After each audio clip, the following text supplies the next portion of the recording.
30s की उम्र के बाद आजकल हमारी स्किन में धीरे धीरे फाइन लाइंस और रिंकल्स मतलब प्रीमेच्योर एजिंग के साइंस दिखना शुरू हो जाते हैं और ये सब होते हैं एनवायरमेंटल और हमारी लाइफस्टाइल कंडीशंस की वजह से। तो इसी प्रॉब्लम को सॉल्व करने के लिए आप इसे घर पे बहुत इजीली बना सकते हैं और इस वीडियो में मैं इसका यूसेज भी बताऊंगी। Hey friends, welcome back to my channel. इसे बनाने के लिए हमें एक बाउल लेना है और उसमें 1 चम्मच एलोवेरा जेल लेना है।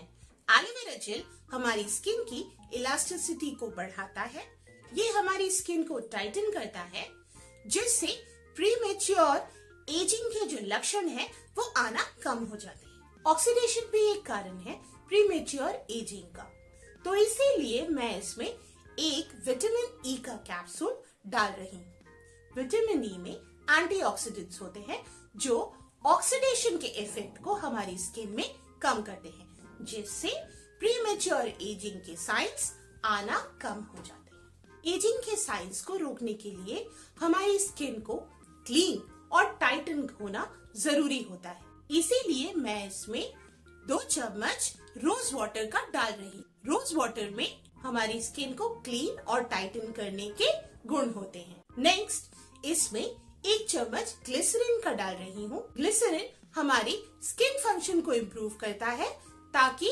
फाइन लाइंस और रिंकल्स आना कम हो सके। अब मैं इसे अच्छे से मिक्स कर लूंगी। आप भी इसको अच्छे से मिक्स करने के बाद एक कंटेनर जो भी आपके पास अवेलेबल हो उसमें डाल दीजिए। मेरे पास एक पुरानी एसेंशियल ऑयल का कंटेनर था जिसमें मैं इसको डाल दे रही हूँ। ये रहा आपका होममेड एंटी एजिंग सेरम। आप इसको यूज कीजिए और मेरे कमेंट्स में अपने फीडबैक शेयर कीजिए। आपको इसका 100% रिजल्ट मिलेगा क्योंकि ये नेचुरल चीजों से भरपूर है। The best time to apply this serum is before you go to bed. सिर्फ आपको अपना फेस क्लीन कर लेना है और 3 से 4 ड्रॉप इस होममेड सीरम का आपको डैब डैब मोशन में अप्लाई करना है अपने फेस पे और इसको आपको अपने मॉइस्चराइजर के साथ फॉलो करना होगा। मेरा एक होममेड मॉइस्चराइजर का लिंक मैं डिस्क्रिप्शन में दे दूंगी, आप उसे भी ट्राई कर सकते हैं। तो वीडियो अगर अच्छा लगा हो तो लाइक जरूर कीजिएगा। तो अगर आपको ड्राई स्किन की प्रॉब्लम है तो ये वीडियो जाकर आप चेकआउट कर लीजिएगा। तो मिलते हैं नेक्स्ट वीडियो में। Till then you take care, stay healthy and stay natural.